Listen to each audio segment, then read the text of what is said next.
Eu tenho meditado muito o livro de Mateus, não numa sequência cronológica de capítulos, mas se você observar, eu tenho procurado porque tem sido muito abençoado.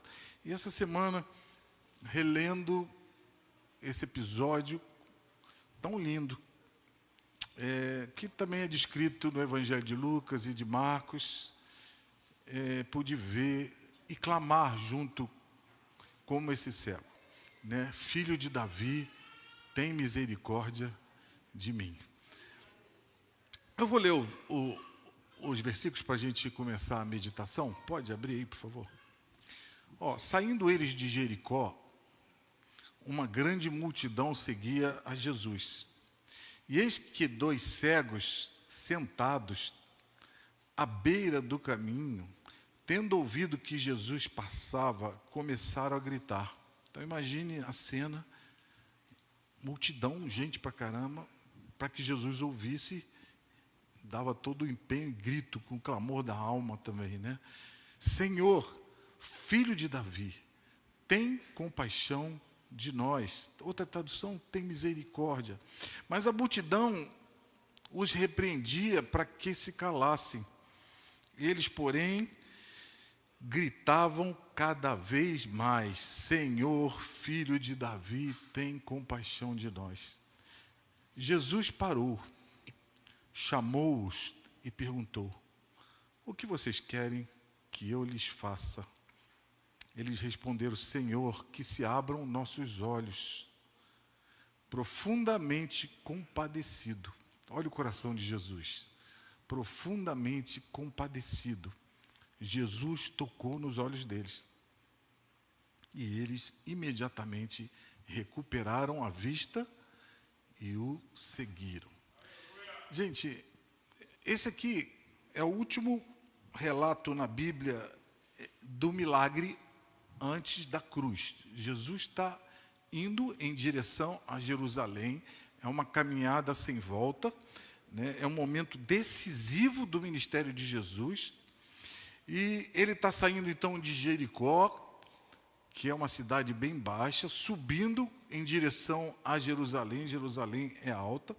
E ali aconteceria, se lembra, aquela entrada triunfal de Jesus, assentado num jumentinho. Iria ocorrer, obviamente, durante essa semana, vários eventos, e então sua paixão, sua morte e ressurreição. Mas antes da entrada de Jesus em Jerusalém, a Bíblia faz essa referência. Ali saindo de Jericó, então já tomando o caminho para Jerusalém, a Bíblia faz esse relato desse encontro aqui, que é emocionante, né?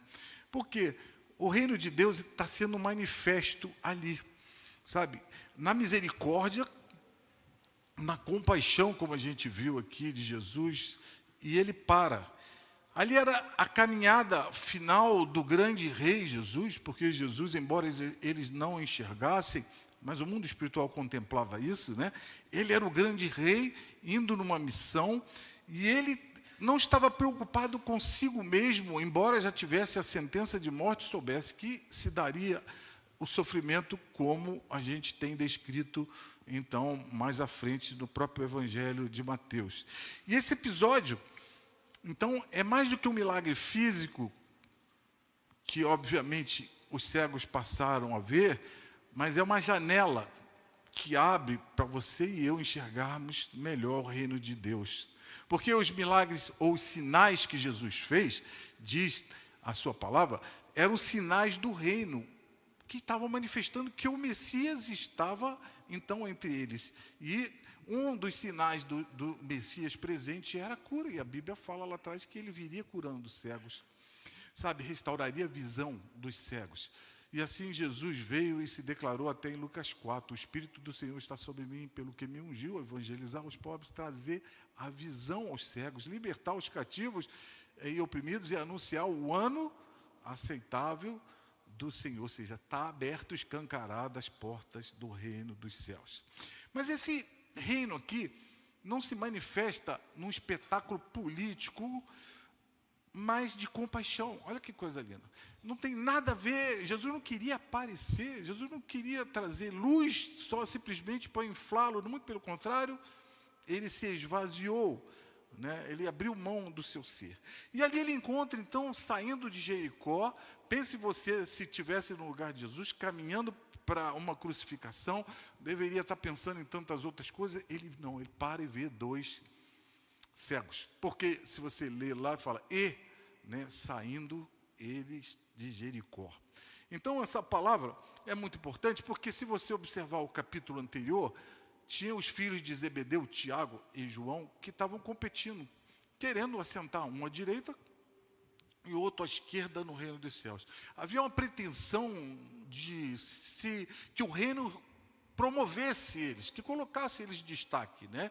E esse contraste também é interessante logo depois, porque vem vendo a humildade e como o reino se manifesta, sabe? Uns queriam prestígio, uns estavam até no reino querendo aparecer, ou seja, usando o reino de Deus como um trampolim para si próprio promover o seu orgulho, né? Com expectativas que Deus nunca quis fazer. Aliás, disse Jesus no seu primeiro sermão que o reino dos céus é daqueles que são humildes de espírito. E agora a gente vê os cegos que, obviamente, então eram privados de uma visão, mas eles conseguiram enxergar além do que os próprios discípulos estavam enxergando. E Lucas, se você for ver, diz que eles praticavam a esmola. Eles não tinham como trabalhar, eles não tinham como desenvolver uma atividade. Hoje a gente tem até a tecnologia que ajuda a leitura de braille e tantas outras coisas, a pista que pode guiar, né, as calçadas são algumas marcadas, mas pense no tempo que tudo era bem rudimentar, totalmente dependentes. E agora, o que eles precisavam?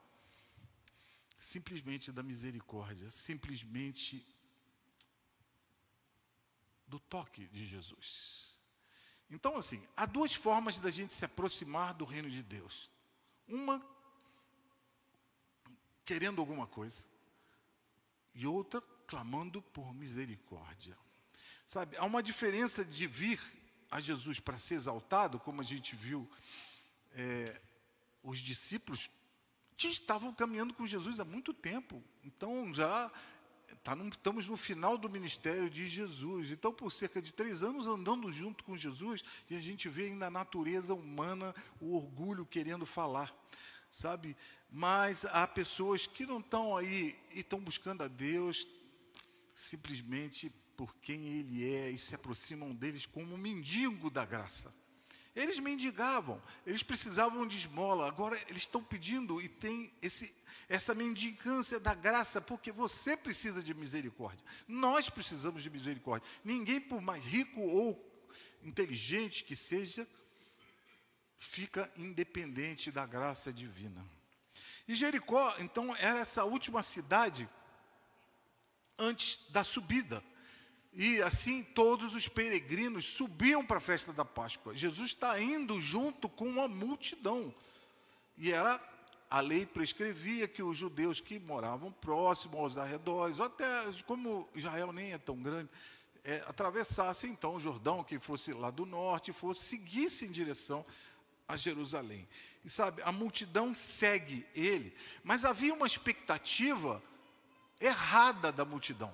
Como a gente sabe, e esse era um senso comum da época, da cultura religiosa, eles queriam um rei libertador do Império Romano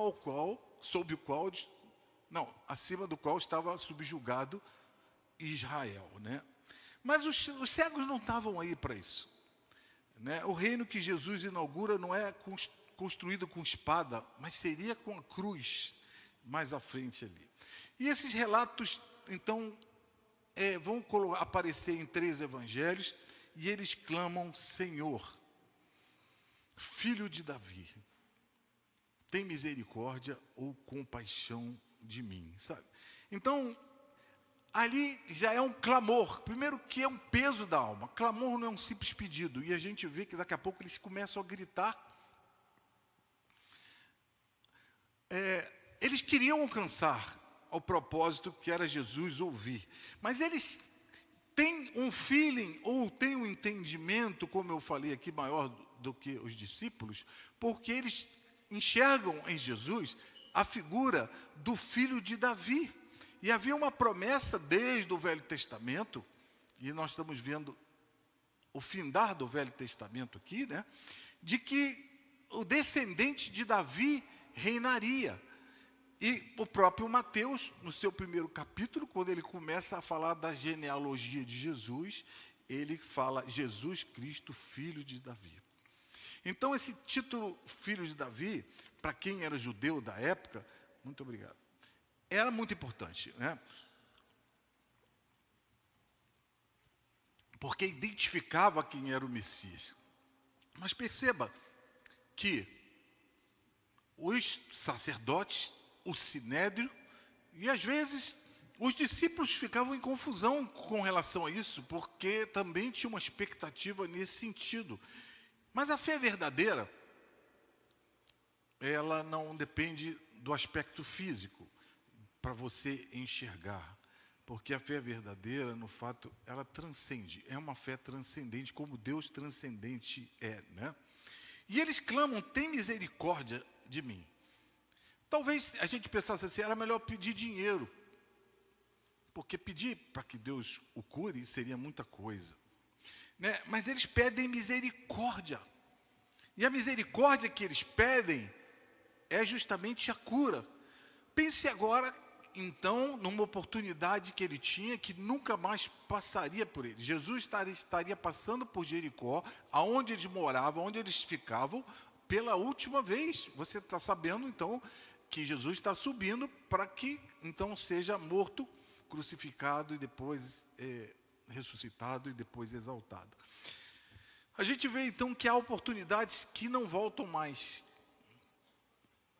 E, às vezes, como diz o ditado, né, o bonde passa, você sobe, pega ele ou entra.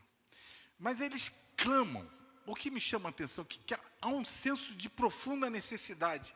E essa misericórdia, sabe? Eles eram cegos, pobres, marginalizados, então, e havia muita gente que culpava a doença como uma maldição. Você se lembra de outro episódio de um cego, aí vieram os discípulos perguntar, quem pecou? Porque atribuiu a doença a uma culpa ou pecado. E Jesus falou, não, ninguém pecou ali, mas era para a glória de Deus. Sabe, eles não tinham recurso, mas eles estavam dependentes, então. Pô, quem é cego? Ou quem tem uma dificuldade, uma doença que é incurável, então, só Deus, não é verdade? E assim, eles reconhecem a sua necessidade. Mas havia uma multidão que estava junto e que achavam que ele estava atrapalhando Jesus, né? Mas eles clamavam ainda mais alto. A multidão, então, vê aqueles, às vezes, que são marginalizados como um incômodo. Porque se Jesus é um grande rei, não tem espaço para coisas pequenas, ou pobres, ou quebrados. Mas você vê que o reino é totalmente invertido e preocupado justamente com isso, sabe? Então, talvez pensar assim, Jesus vai ser coroado rei em Jerusalém, ele tem assuntos mais importantes para tratar do que dois ceguinhos no meio do caminho e perdido. Mas os cegos fizeram mais ainda. Eles começaram a pedir, não ouvia, eles começaram a gritar ainda mais. E aqui a gente vê uma fé interessante que vai além da oposição, vai além das circunstâncias, vai além dos limites que por vezes são impostos, né? É uma fé extraordinária. Porque eles entenderam que Jesus, diz o outro texto, que Jesus vinha passando, eles perguntaram quem era que estava passando. Eles não sabiam ainda, eram cegos, não estão vendo, mas tem tumulto, tem barulho. Ele fala, é Jesus. Aí então há o clamor nesse sentido, sabe? E em Lucas 18, 42, Jesus chega, pois então veja, a tua fé te salvou. Eu acho que existem duas variáveis perigosas toda vez que a gente vai falar sobre fé. Olha o versículo como está dito aí. Jesus fala, a tua fé salvou você. Então há dois perigos aqui, e que se reflete muitas vezes no púlpito das igrejas, né? Por quê? Por um lado, há pessoas que, como é que eu posso falar? acha que as coisas dependem totalmente só delas, né? E elas decretam a Deus, eu ordeno, né? Eu decreto e assim por diante, até porque acham que creem. Mas a gente sabe que Deus é soberano, ninguém manda em Deus, você não decreta nada se Deus não decretar, né? Que as coisas não acontecem de qualquer maneira, e às vezes é mais presunção do que fé. Mas a gente sabe também, está lendo aqui, que as curas e os milagres, elas fazem parte do reino de Deus, e isso acontece, né? Deus abençoa curando pessoas até o dia de hoje. E eu vejo, então, às vezes uma dificuldade da gente, então, ousar na fé. Uns acham que creem ou pretensamente declaram, e outros, então, deixam de uma forma tímida de ousar na fé. Então, aqueles que talvez são mais racionais, e às vezes eu luto isso comigo mesmo, têm dificuldade de orar por coisas maiores, né? E dessa forma, aqueles que assim o fazem podem se privar de bênçãos de coisas que Deus tem. A fé é a certeza das coisas que se esperam, convicção das coisas que ainda não se veem, diz a carta de Hebreus no capítulo 11, né? Mas a fé, a gente está vendo aqui, vai exigir que a gente deixe muitas vezes a zona de conforto nossa em direção ao desconhecido. Por quê? Você não vê. Ora, se eu pego o copo d'água aqui, eu estou vendo, não tenho dificuldade em crer e que eu vou pegá-lo e vou beber água agora. Mas se eu não vejo, eu tenho dificuldade, concorda? Às vezes a gente vai ter que ter um equilíbrio nisso e pedir a graça de Deus, andar entre a razão e a fé.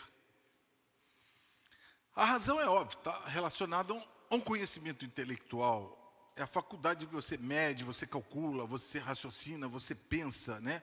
Mas a fé, ela não é tangível, ela não é medida, eu não tenho metro, né? É crer, sem ter evidências. Eu fiquei, quando estava meditando nesse texto, há diversos personagens, a pensar, por exemplo, Noé. Como Noé teve que exercer a fé para contrariar a razão?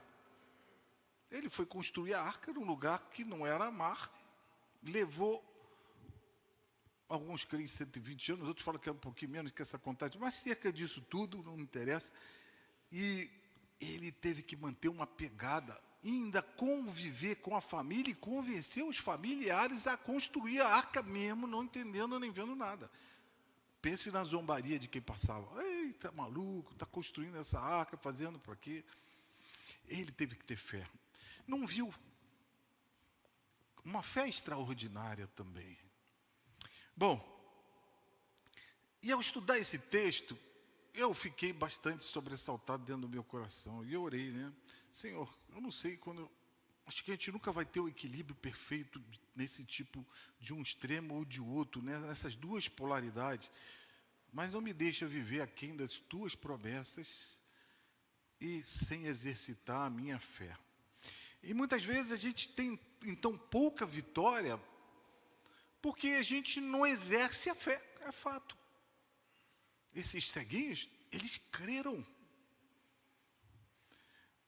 E se a gente viver uma fé pobre, diz a Bíblia que sem fé é impossível o quê?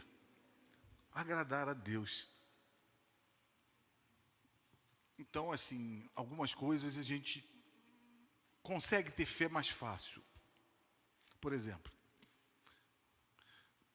eu penso assim, você tem fé que Deus ressuscita mortos? Sim, não tem? A Bíblia fala, conta história, ainda tem relato na África do mover de Deus, isso acontecendo. Mas talvez se tivesse um morto aqui, seria difícil a gente ter fé e falar assim, Senhor, levanta agora esse... Eu creio. Então, gente, a falta de fé, ela impede também milagres de Deus, que são bíblicos. Deus é um Deus de milagres, né? A Bíblia afirma que Jesus, em certos lugares, não pôde operar milagres por causa da incredulidade que havia nos corações. E boa parte também dos milagres que aconteceram, Jesus, como esse, está associando a fé que a pessoa teve. Ora, a fé também vem pelo ouvir, e ouvir o quê? A palavra de Deus. Nós somos mais bem-aventurados ou felizes porque nós temos toda uma palavra já escrita. Então, nós temos que buscar o equilíbrio nisso. Crer e seja uma fé que busque em Deus, seja gerada por Ele também, porque sozinho a gente não é capaz de gerar nada. Bartimeu, então, teve essa fé. Ele clama: Jesus, filho de Davi, tem misericórdia de mim. Você vê a multidão tentando cala a boca, talvez ele ficasse até inibido. Poxa, eu já sou tão amargurado, já me trato tão mal, e ficasse quieto, não? Né? Ou seja, o caminho parecia fechado para o agir de Deus. Jesus ainda não responde imediatamente, e às vezes tem um time dele ali, mas eles continuam clamando: Jesus, filho de Davi, tem compaixão de mim. É como quase que eu fiquei imaginando depois uma criança perdida no shopping, quando perde o pai e a mãe, começa a gritar, e ninguém pode socorrer, e ninguém resolve. Só o pai e a mãe quando vê o pai e a mãe. Há situações que só Deus resolve. E essa oração que ele faz, isso é um clamor, é uma oração, e muitas vezes a oração é feita até com esse grito, com desespero. Deus ouve, porque foi feita com todo o coração, né? E eu fiquei pensando em mim, o que tem de acalar a minha voz? Às vezes pode ser orgulho, não querer admitir na frente de alguém, e eles foram expostos publicamente gritando, sendo até questionados no seu clamor, né? Às vezes a vergonha do passado, ou que vão falar, porque eu estou gritando num desespero aqui, vamos dizer, desequilibrado, né? Não sei. A sensação às vezes de indignidade, e de fato todos nós precisamos da graça e da misericórdia, e eles souberam: eu preciso da misericórdia, eu preciso da graça. E a gente sabe que a porta então do reino se abre para aqueles que são humildes, como eu já citei aqui no Sermão da Montanha. Por isso, aquele clama mais. E eu acho que nós devemos clamar mais também por algumas necessidades. Porque diz a Bíblia que então Jesus parou no versículo 32. Essa talvez fosse uma das frases mais emocionantes do texto. Não só o clamor, mas agora é a ação de Jesus, né? Repito de novo, Jesus estava a caminho da cruz, né? Em poucos dias ali já seria preso, julgado, condenado, e assim, tudo isso para atender homens esquecidos pela sociedade, aqueles que estavam sofrendo, como é o Bartimeu. O assunto urgente de Jesus não era a glória pessoal, mas era o clamor. Olha como Deus é diferente da gente, né? Esse texto mostra que o pequeno, e às vezes aquela necessidade que para você é pequena, porque ele podia continuar vivo, só não ia ter a qualidade da vida de enxergar, mas importava para Deus. A multidão estava pensando em poder, os discípulos pensando em poder, né? Jesus é até recebido e aclamado como um grande rei, logo no início da semana. Mas Jesus nunca está ocupado demais para deixar de ouvir um clamor de um coração doído, sedento, dolorido, né? E assim as expectativas humanas, elas são contrariadas. Jesus ia vencer morrendo. Não seria dessa expectativa louca. Mas ele chega para os cegos e fala uma coisa: o que você quer que eu lhes faça? Uma pergunta que parece óbvia. Não é ignorância de Jesus. E eles tinham todo o estereótipo, daqui a pouco eu vou falar da capa, né? Mas é uma expressão que queria ver aonde estava a fé e que extrair o máximo. Você lembra daquela mulher que chega a dizer: até os cachorrinhos comem da migalha que caem da mesa? Jesus parece que deu um tempo para ela ali, né? Eu vim só para os filhos, para a casa de Israel. Ah, mas até os cachorrinhos. Aí Jesus falou assim: grande é a tua fé. Então, meus amigos, Deus sabe do que nós precisamos, é óbvio. Se Ele é onisciente, tudo que se passa dentro do nosso coração, Ele sabe. Mas agora Ele quer que nós aproximemos dEle com fé também. E obediência. E Ele quer que nós verbalizemos. Tem uma dobra ali que está me contraindo. Quer que a gente verbalize claramente. E muitas vezes nossas orações são vagas. Não, nós temos que ser inteiros para Deus. Sinceros ao máximo, né? E eles tinham uma necessidade central. E eles foram diretamente a Jesus. E ele então diz no versículo 33 que eles responderam: Senhor, que nos abram os olhos. Jesus perguntou o que é. Ele disse. E fala que Jesus, movido de íntima compaixão, né, em outra tradução, ou profundamente compadecido, outra, que a gente leu aqui, tocou nos olhos dele. Imagine assim, Deus não é frio, Deus não é distante, a nossa dor importa. A misericórdia, gente, olha que maravilha, é parte essencial do caráter de Deus. Diz a palavra de Deus que a sua misericórdia se renova cada manhã e que elas não têm fim. Uma vez eu fiquei orando a Deus em cima desse texto: Senhor, mas explica como é a tua misericórdia se renova e ela não tem fim. Aí eu, na minha burrice, ignorância, eu tive um entendimento. Falei, se renova porque no teu entendimento tem que se renovar todo dia, mas ela nunca acaba. Então a misericórdia faz parte do caráter de Deus. Ele é movido por compaixão, ele foi à cruz por compaixão, ele pisou nessa terra, ele caminhou nessa estrada empoeirenta, ele sofreu o que todos nós sofremos por compaixão. E o evangelho então veio para aqueles que são quebrados, aqueles que precisam da graça. E Jesus então ouve o clamor, vai diante deles, e você pode imaginar Jesus vir e tocar nos olhos. Diz a palavra que eles imediatamente então passam a ver. Sabe, Jesus entrou no mundo da dor, como quer entrar hoje. Esse texto não foi escrito só para o passado, para a gente achar uma história linda, mas tem uma aplicação, uma verdade para o dia de hoje. Jesus não permaneceu distante da dor, Jesus esteve com ele, e essa mesma compaixão está disponível no dia de hoje, para abrir nossos olhos espirituais, porque Jesus não só cura o físico, mas é claro que a cura principal é abrir a visão espiritual, é você nascer de novo, é você conhecer a verdade, é enxergar a realidade espiritual, sabe? E a maior cegueira é, de repente, você enxergar tudo no nível natural, mas nunca enxergar o que Jesus fez por nós, né? Assim, nossos pecados são lavados, assim a gente encontra futuro, assim a realidade espiritual é descortinada quando nossos olhos espirituais são abertos. Mas Bartimeu clama porque ele tinha uma necessidade física também, sabe? E Jesus, profundamente compadecido, tocou nos olhos dele, imediatamente, ó, eu não sei como Deus ligou ali os neurônios, nervos, tudo, né?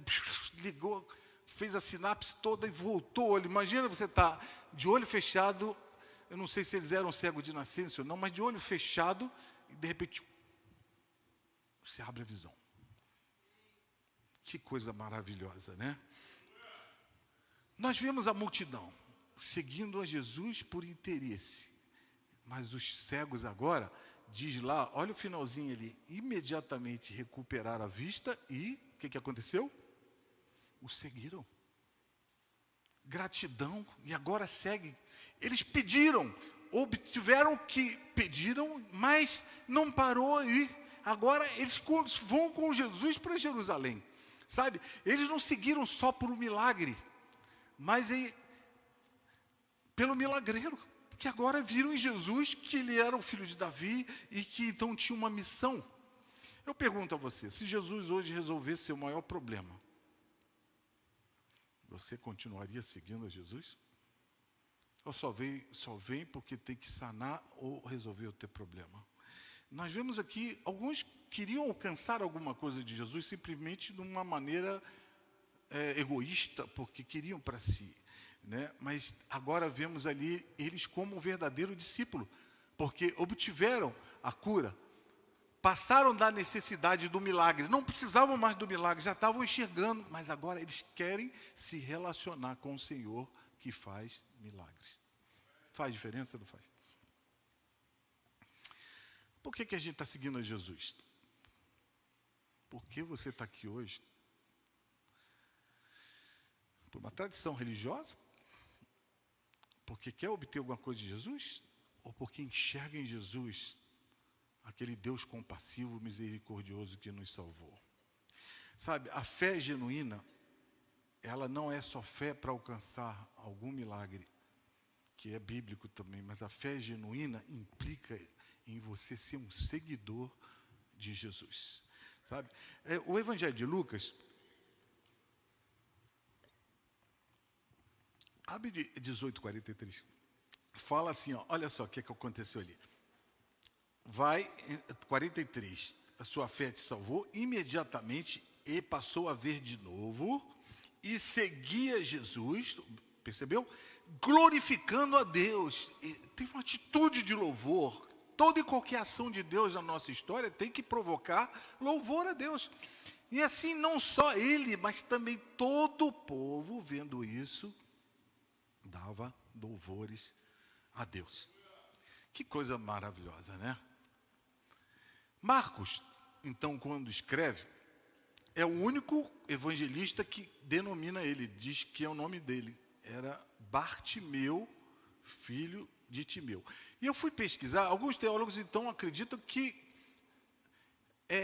Bartimeu ficou conhecido da igreja, a ponto de Marcos, 30 anos depois, ao escrever seu evangelho, fala, é Bartimeu, é aquele que estava lá, não se lembrava do nome dele. Mas também Marcos menciona uma coisa interessante, que ele pega a capa que ele usava, que era uma capa de cego, e ficava ali na mendicância, e joga a capa fora.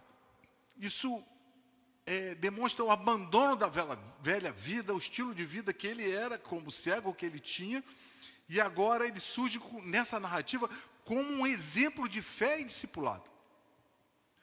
Ele não volta mais à vida antiga. O que passou, passou. Agora eu vou seguir a Jesus. E eu achei interessante uma citação de um teólogo que fala que esse texto aqui é uma síntese do Evangelho, é um resumo, chama microcosmo do Evangelho, por conter essa miniatura do Evangelho. A comparação é o seguinte: os cegos estavam à beira do caminho. A humanidade está perdida no pecado. 2, eles ouviram que Jesus passava. O Evangelho chegou até a gente. Hoje você está ouvindo, eu estou ouvindo. 3, eles clamam por misericórdia. E a fé reconhece a necessidade, então, da graça para nos aproximarmos de Jesus. Eles enfrentam a oposição. E nós temos um inimigo, que a Bíblia fala que é o diabo, o mundo e a carne, não é? Jesus parou e chamou.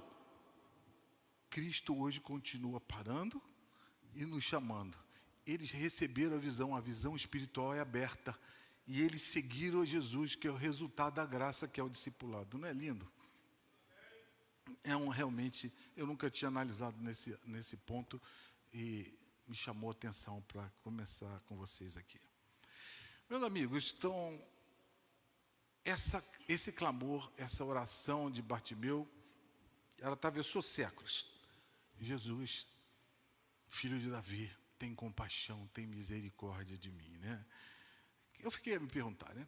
Você que está me ouvindo, alguém que vai ouvir daqui a pouco, ou está ouvindo pela internet, né? Talvez a gente esteja com Bartimeu hoje. E às vezes, qual é a aplicação hoje? Eu estou cansado, sem expectativa. Qual a expectativa de um cego mendigo? Né? Sem direção, sem enxergar também o futuro. E a falta de esperança é um problema.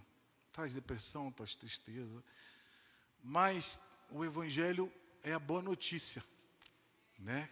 É isso que diz o Evangelho, a boa notícia. Jesus está passando, se a gente está vendo isso aqui. A boa notícia é que o mesmo Jesus que parou em Jericó, e eu queria te levar então nesse lugar de fé, já que a Bíblia assim coloca esse texto inspirador, ele quer parar para ouvir você e eu, pecadores, em dificuldades, nos nossos dramas, e Jesus gosta de ouvir o clamor do necessitado.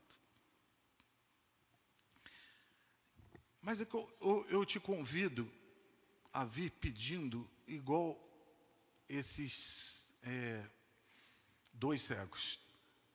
Vim pedindo misericórdia, vim pedindo compaixão, né? E que, igual eles clamaram, talvez seja necessário você abrir o teu coração, porque, como eu disse aqui, a falta de fé também impede milagres. A Bíblia diz que em certas cidades, vou repetir, Jesus não pôde operar por falta de fé. E boa parte desses milagres, então, ele atribuiu à fé das pessoas. Eu só vou lembrar alguns que eu comecei a lembrar aqui. A mulher hemorrágica. Olha lá, bota, por favor, Marcos 5,34 aí. Vou botar uns textos aí que eu não coloquei. Que ontem eu fiquei me lembrando à noite. Depois daquele jogo maravilhoso que a gente viu, né? Deixa o jogo para lá, Léo. Quem tem fé aí, vamos seguir, né? Mas, por favor, Marcos 5,34. Olha só, Jesus disse: filha, a sua fé salvou você. Vá em paz e fique livre desse mal. A mulher Ciro Felícia, Marcos 7,29, por favor. Marcos 7,29. Desculpe que eu não passei antes esse texto aí, né? Vou dar um tempinho que o Davi está inaugurando lá hoje, hein? Né, Davi? Obrigado, botei você no fogo, né? Tem compaixão de mim, né, Davi? Então, Jesus disse à mulher: por causa desta palavra você pode ir. O demônio saiu da filha dela, porque ela teve uma palavra de fé. Marcos 9,23. Quando questionado se podia, olha o que Jesus falou, 9,23, se podes, tudo é possível ao que crê. E, olha aí, está vendo? E nós acabamos de ler agora o texto de Mateus, falando sobre esse episódio da cura com Bartimeu. Meus amigos, eu não tenho dificuldade nenhuma em entender que esse texto está dizendo no sentido racional, concorda? Mas, muitas vezes, eu admito a tristeza e da dificuldade que tem em colocar muito texto da Escritura em prática, especialmente em ver milagres acontecendo, assim no nível tão exponencial quanto foi com Jesus. Mas eu queria lembrar você que o primeiro grande pecado é a incredulidade. Né? Os discípulos foram mais censurados por falta de fé do que por qualquer outro pecado. Jesus, então, insistia. E a gente vê aqui, não temas, crê somente. Como ficar entre um nível desse e o outro? Esse equilíbrio é meu drama, esse é o drama, e a gente é colocado agora diante da exposição da Escritura para a gente avaliar. E pedir a força a Deus e entendimento, né? O que quer que eu te faça? Eu, quando li esse texto, falei, eu coloquei meus dramas para Deus. Minhas dores, minhas dificuldades. E eu creio que Deus atende, acho que você também crê, orações sinceras. E eu clamei: Senhor, tem misericórdia de mim. Esse texto nos confronta. Esse texto, como é que eu posso falar? Nos exorta a darmos algum passo em direção a Deus. Esse texto talvez nos exorte a não nos conformar com as dificuldades todas com as quais a gente está vivendo, mas levá-las a Jesus com fé. Eu sei, e vou repetir aqui, que nós vamos transitar entre dois caminhos aqui. Um, que acha que Deus tem que fazer tudo e obrigar a Deus, e então se torna até mais presunção do que fé, e aí não acontece e frustra. E outros também, por uma razão, racionalidade, nunca ousam em dar um passo de fé. Eu peço a Deus que nos leve nesse meio termo, nesse caminho. E que Deus realmente nos ajude. Então feche teus olhos.